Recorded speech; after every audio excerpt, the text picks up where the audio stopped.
ये सब 12 साल पहले शुरू हुआ, लेकिन कल रात वो चीज़ पहली दफ़ा मेरे घर के अंदर आ गई।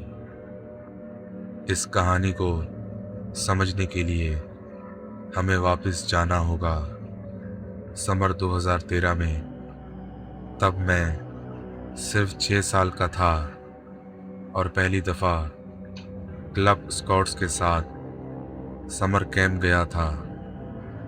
रात का वक्त था और मैं नींद से उठा क्योंकि मुझे बाथरूम जाना था। कैंप जंगल में था और बाथरूम कैंप से तकरीबन 200 फीट दूर था। मैंने टेंट की जिप खोली और बाहर आया। अंधेरा इतना गहरा था कि बस थोड़ी सी चांद की रोशनी दरख्तों के दरमियान से ज़मीन तक पहुंच रही थी। मैं चल रहा था कि मुझे लगा जैसे मेरे पीछे कोई है, लेकिन मैंने इग्नोर कर दिया। सोचा कोई हिरन या जंगल का जानवर होगा। फिर मैंने उसे देखा। मेरे लेफ्ट साइड पर तकरीबन 30 फीट दूर एक लंबी सफ़ेद सी चीज़ खड़ी थी। उसका कोई चेहरा नहीं था, सिर्फ उसकी आंखें छोटी, बिल्कुल खाली, जैसे उनमें कोई रोशनी ही ना हो, जैसे वो सीधा मेरी रूह को देख रही हूँ।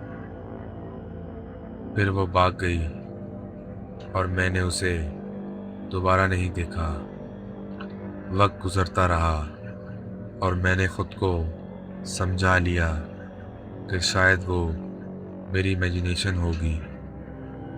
लेकिन फिर पिछले साल मई में सब कुछ दोबारा शुरू हुआ। मैं रात को उठा एक आवाज़ से। मेरी विंडो पर कोई नॉक कर रहा था। मैंने बाहर देखा, कुछ भी नहीं था। स्ट्रीट लाइट की वजह से सब क्लियर नज़र आ रहा था। मैं वापस बेड पर लेट गया कि कुछ मिनट्स बाद मैंने अपनी माँ की आवाज़ सुनी। वो मुझे बुला नहीं रही थी, बस आवाज़ दे रही थी। लेकिन एक प्रॉब्लम थी, मेरी माँ घर पर नहीं थी।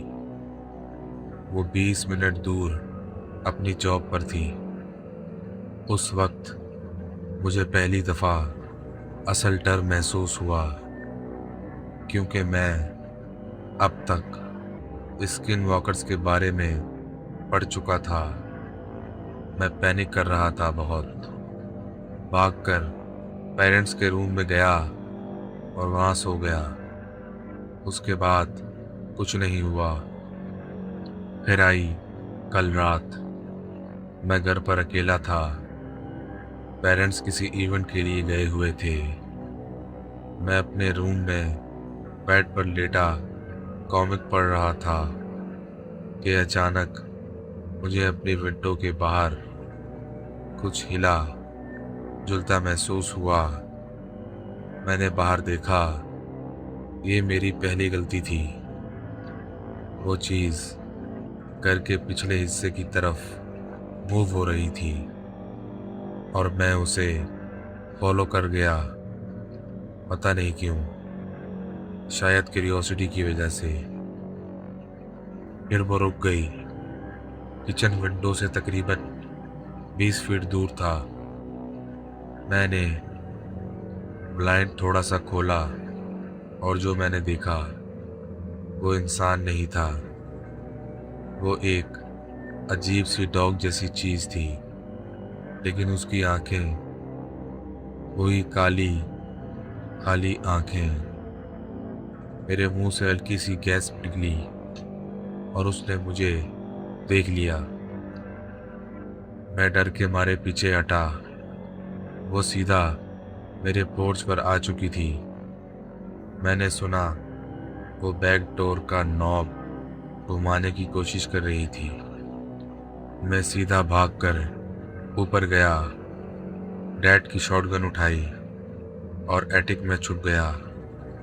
फिर गिलास टूटने की आवाज़ आई। वो अंदर आ चुकी थी।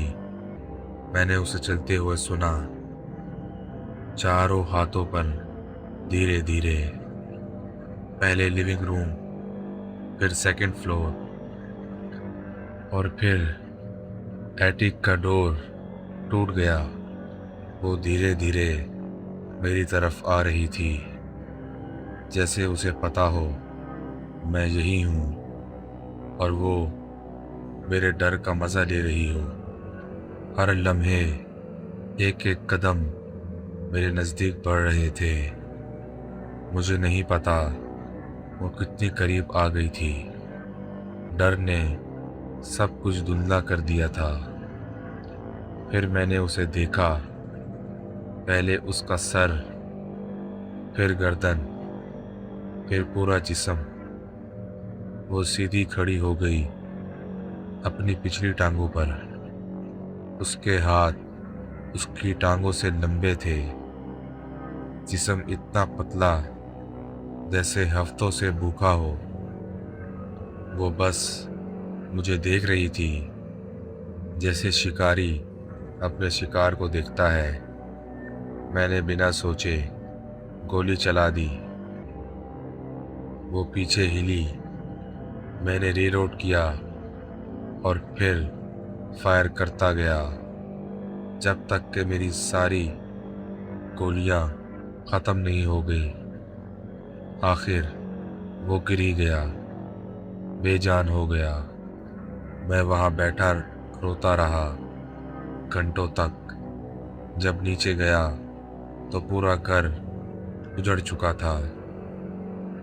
दरवाजे खुले हुए, कबर्ड्स उल्टे हुए, जैसे वो कुछ ढूंढ रही थी। मैंने पेरेंट्स को कॉल की, फिर पुलिस को। पुलिस आई, लेकिन वो भी कंफ्यूज थी। कोई समझ नहीं पा रहा था कि ये हुआ क्या है।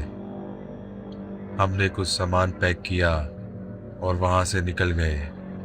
अब मैं ये सब लिख रहा हूँ एक होटल रूम में, साउथ कैरोलिना में, और दिल से दुआ करता हूँ कि हम वहाँ कभी वापस ना जाएं, क्योंकि मैं जानता हूँ वो चीज़ मर चुकी थी, या शायद अब भी कहीं आसपास हो।